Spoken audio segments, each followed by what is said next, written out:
事發咧係喺7月19號2011年嘅大概係晏晝嘅4:45左右。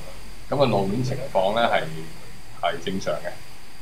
咁咧突然間你見到左邊有架車咧由春輝道咧嗰度就一路去，我哋就喺布斯道嗰度。咁佢就好猶豫，剛剛你可以見到。咁一路沿途咧，佢就不斷地咧就喺度用煞掣啦嚇。咁同一時間你見右邊一架車咧，啲無端端就用高燈照射佢嘅，就唔知咩事發生啦嚇。咁繼續咧，佢突然間煞掣，亦都冇打指揮燈，咁就轉右啦。咁令到個情形非常之危險啊！呢個司機都有啲係可以説為不小心啦嚇，或者甚至乎好不小心或者魯莽駕駛。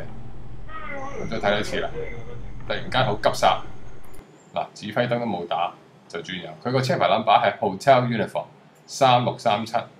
咁你見到途人都有啲驚訝，見到咁樣做。咁我哋翻轉頭去翻呢個布斯道嗰度，再睇一睇嘅情形。由布斯道轉去春輝道，你見到佢架車咧都係好慢咁，好猶豫，唔知做緊乜嘢，好似飲醉酒咁嘅樣嘅。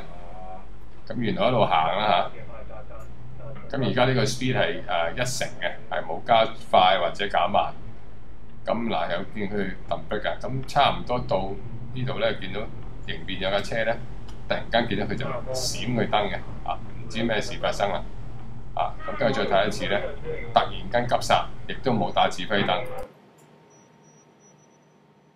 非常之危險呢個情形係。希望你警方咧盡快處理呢件事啦。